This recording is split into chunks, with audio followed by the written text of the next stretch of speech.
ചെയ്തു വരുന്ന ഒരു കുട്ടിയുടെ കഥയാണ്. കരഞ്ഞുകൊണ്ടിരിക്കുന്ന ഒരു കുട്ടി. ആ കുട്ടി ചോദിച്ചു, അല്ലയോ സഹാബ, അല്ലിദാ മരിൽതു തശ്ഫീനി, എനിക്ക് ഭക്ഷണം തരാൻ നിങ്ങൾക്ക് കഴിയും, പക്ഷേ ഞാൻ രോഗിയായാൽ നിങ്ങൾക്ക് ശിഫ നൽകാൻ പറ്റുമോ? ഞാൻ രോഗിയായാൽ നിങ്ങൾക്ക് ശിഫ തരാൻ പറ്റുമോ എന്ന് മഹാനായ സുഹാബിയോട് ചോദിച്ചപ്പോഴാണ് ആ സുഹാബി മറുപടി പറയുന്നത്. സഹോദരിമാരെ ശ്രദ്ധിക്കണേ, സഹോദരന്മാരെ ശ്രദ്ധിക്കണേ. നമ്മൾ പറഞ്ഞുകൊണ്ടിരിക്കുന്നത് തവക്കുലിന്റെ മകുടോദാഹരണമായ ഉദാത്തമായ മാതൃകയുള്ള ഒരു ചെറുപ്പക്കാരന്റെ, ഒരു കുട്ടിയുടെ ചരിത്രമാണ് പറഞ്ഞുകൊണ്ടിരിക്കുന്നത്.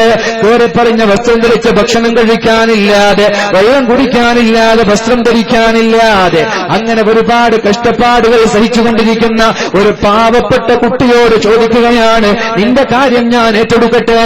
അപ്പോഴാണ് ചോദിച്ചത്, ഭക്ഷണം തരാം, വെള്ളം തരാം, വസ്ത്രം തരാനൊക്കെ നിങ്ങൾക്ക് കഴിയും, പക്ഷേ ഞാൻ രോഗിയായാൽ ശിഫ തരാൻ നിങ്ങൾക്ക് പറ്റുമോ?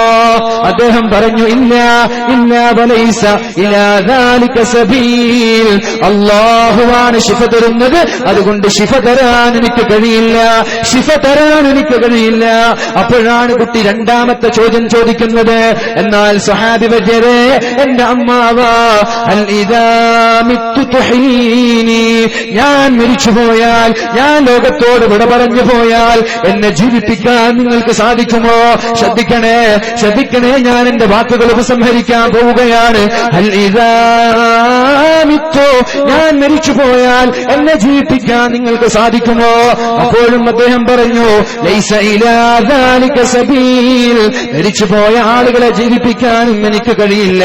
അപ്പോഴാണ് ആ കുട്ടി പറഞ്ഞത്, എന്നാൽ ഞാനൊരു കാര്യം പറഞ്ഞു തരട്ടെ, അമ്മി, എന്റെ അമ്മാവാ, എന്റെ സഹാബി വര്യരെ, എന്നെ വിട്ടേക്ക്, എന്റെ ഡ്യൂട്ടി നിങ്ങൾ ഏറ്റെടുക്കണ്ട, ഞാൻ അല്ലാഹുവിനെ ഏൽപ്പിച്ചിരിക്കുകയാണ്. ഇല്ലദീ ഖലഖനി, എന്നെ സൃഷ്ടിച്ച അല്ലാഹു എന്നെ നോക്കിക്കൊള്ളും. വല്ലദീ യുത്ഇമുനി വയുസ്തീൻ, എനിക്ക് ഭക്ഷണം തരുന്നത് അല്ലാഹുവാണ്, നിങ്ങൾ നൽകണ്ട. എനിക്ക് വെള്ളം തരുന്നത് അല്ലാഹുവാണ്, നിങ്ങൾ നൽകണ്ട. വല്ലദീ യുമീതുനി, എന്നെ ജീവിപ്പിക്കുന്നത് അല്ലാഹുവാണ്, എന്നെ മരിപ്പിക്കുന്നതും അല്ലാഹുവാണ്. അതുകൊണ്ട് വല്ലദീ യത്മഉ യഗ്ഫിറലി ഖതിയതി യൗമുദ്ദീൻ, എന്റെ പാപങ്ങൾ പുറത്തു തരുന്ന അല്ലാഹു, ആ അല്ലാഹുവിന് വേണ്ടി എന്നെ വിട്ടേക്കണം, എന്റെ കാര്യം നിങ്ങൾ ഏറ്റെടുക്കണ്ട എന്ന് മഹാനായ സഹാബി വജ്ജരോട് പറയുമ്പോഴാണ് ആ സഹാബി വജ്ജർ പറഞ്ഞത്, ഫസകത സ്വഹാബി വമളാ ലിഹാലിഹി വഹുവ യഖൂൽ ആമൻതു ബില്ലാഹ് മൻ തവക്കല അലല്ലാഹി കഫാ.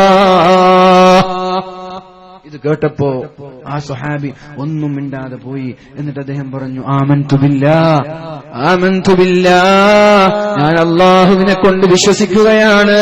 മൻ തവക്കല അലല്ലാഹി കഫാ, ഒരാൾ അല്ലാഹുവിലേക്ക് ബരമേൽപ്പിച്ചാൽ അവന്റെ സംരക്ഷണം അല്ലാഹു ഏറ്റെടുത്തിരിക്കുകയാണല്ലോ, അവന്റെ ഭക്ഷണം അല്ലാഹു ഏറ്റെടുത്തിരിക്കുകയാണല്ലോ, അവന്റെ എല്ലാം അല്ലാഹു ഏറ്റെടുത്തിരിക്കുകയാണല്ലോ.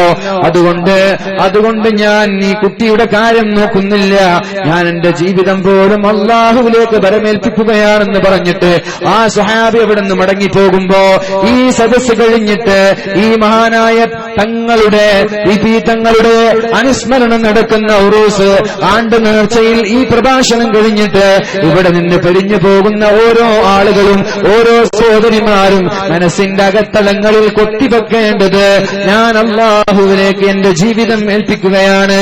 വിഷമം വന്നാൽ ഞാൻ പറയുന്നത് റബ്ബിനോടാണ്, രോഗം വന്നാലും ഞാൻ പറയുന്നത് റബ്ബിനോടാണ്, അസുഖം വന്നാലും റബ്ബിനോടാണ്, ജോലിയില്ലെങ്കിലും പറയുന്നത് റബ്ബിനോടാണ്, മക്കളില്ലെങ്കിലും ഞാൻ പറയുന്നത് റബ്ബിനോടാണ്. എല്ലാം തരാൻ തയ്യാറുള്ള അല്ലാഹു ഉണ്ടാകുമ്പോ പിന്നെ എന്തിനാണ് ഞാൻ നാട്ടുകാരോട് ചോദിക്കുന്നത്? അങ്ങനെ ഒരു ചിന്തയുമായിട്ട് ഇവിടെ നിന്ന് എല്ലാവരും പോകാൻ പാടുള്ളൂ. ഒരു കാര്യം കൂടി ഞാൻ സൂചിപ്പിക്കട്ടെ, മഹാനായ ഇബ്രാഹിം നബി അലൈഹിസ്സലാമിനെ കത്തിജ്വലിച്ചുകൊണ്ടിരിക്കുന്ന തീക്കുണ്ടാരത്തിലേക്ക് നമ്രൂദ് എന്ന് പറയുന്ന കിങ്കരനായ ധിക്കാരിയായ അഹങ്കാരിയായ രാജാവ് വലിച്ചെറിഞ്ഞപ്പോ എന്തേ മഹാനായ ഇബ്രാഹിം നബി അലൈഹിസ്സലാം അവിടുന്ന് കരിഞ്ഞിട്ട് ചാരമായി മാറാത്തത്? നിങ്ങൾക്ക് നാളൊരു തീക്കുണ്ടാരുണ്ടാക്കിയിട്ട് തീയിലേക്ക് ചാടി നോക്കിയേ, നിങ്ങൾക്ക് തീ AC ആയിട്ട് മാറുമോ? നോക്കാം നമുക്ക്. എന്തേ മാറാത്തത്?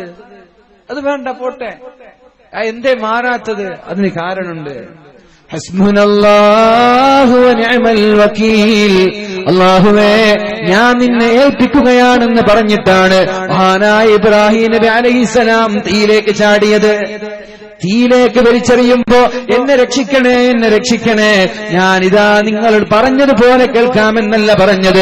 ഹസ്ബുനല്ലാഹു വനിഅമൽ വകീൽ. അല്ലാഹുവേ ഈ കിങ്കരന്മാർ എന്നെ തീയിലേക്ക് വലിച്ചെറിയുമ്പോ ഞാൻ നിന്നെ ഏൽപ്പിക്കുകയാണ്. ഇത് പറഞ്ഞപ്പോ അല്ലാഹു ഏറ്റെടുത്തു. ഓന് തീയിലേക്ക് വലിച്ചെറിഞ്ഞു, തീയിൽ കിടന്നിട്ട് സുഖിച്ചു. തീയിൽ AC. നമ്മളുടെ AC പോലും വർക്കാവുന്നില്ല അല്ലെ? ഏപ്രിൽ മാസത്തില്, മെയ് മാസത്തില് AC പോലും തണുപ്പ് കിട്ടുന്നില്ല. കാറിലൊക്കെ സഞ്ചരിക്കുമ്പോ 1-ലിട്ടാല് തണുപ്പിട്ടൂല, 2-ലിട്ടാല് തണുപ്പിട്ടൂല, പിന്നെ 3-ലിടുമ്പോഴാണ് കുറച്ച് ആശ്വാസം കിട്ടുന്നത്. എന്തേ? തീയിൽ കിടന്നിട്ട് AC സുഖിച്ചു. കാരണം ഒരൊറ്റ ഒന്നാണ്, തവക്കൽതു, പടച്ചോനെ ഏൽപ്പിച്ചു. ഹസ്ബുനല്ലാഹു വനിഅമൽ വകീൽ. പടച്ചോനെ ഞാൻ നിന്നെ ഏൽപ്പിക്കാൻ. ഇത് പറയുമ്പോ പടച്ചോനെ ഏറ്റെടുത്തു. ഇത് പറയാൻ തയ്യാറുണ്ടോ? പ്രതിസന്ധി ഘട്ടങ്ങളിൽ ഇത് പറയാൻ തയ്യാറുണ്ടോ? ഇനി വേണ്ട. നാളെ പോയിട്ട് നിങ്ങൾ ബിസ്മില്ലാഹി തവക്കൽതു അലല്ലാഹ് എന്ന് പറഞ്ഞിട്ട് തീയിലേക്ക് ചാടിയാല് നിങ്ങൾക്ക് പ്രതീക്ഷയുണ്ടോ രക്ഷപ്പെടുന്നു? ഉണ്ടോ? ഉണ്ടോ? ഉണ്ട്. അതാണ് ധൈര്യം. ഉണ്ട്. അങ്ങനെ ചാടാൻ പാടില്ല, ആത്മഹത്യാണ്. ഇനി ഒരാൾ തീയിലേക്ക് വലിച്ചെറിഞ്ഞാല് ഒന്നും പൊടിക്കാതെ ബിസ്മില്ലാഹി തവക്കൽതു അലല്ലാഹ് എന്ന് പറഞ്ഞിട്ട് ഉറച്ച വിശ്വാസത്തോടെ ഒരാൾ ചാടിയ ആൾ കത്തിയിൽ ഉറപ്പാണ്. അള്ളാഹു സംരക്ഷിക്കും. അള്ളാഹുവിനെ ഏൽപ്പിച്ചതല്ലേ. ചാടാൻ വേണ്ടി പറയാൽ ഇത് ആത്മഹത്യയായി പോകും. ഒരാളങ്ങനെ അടത്തിലേക്ക് നമ്മൾ വലിച്ചു കൊണ്ടുപോവാണ്. അല്ലെങ്കിൽ രാത്രി ഒറ്റയ്ക്ക് നടക്കുമ്പോ പേടിയാണ്.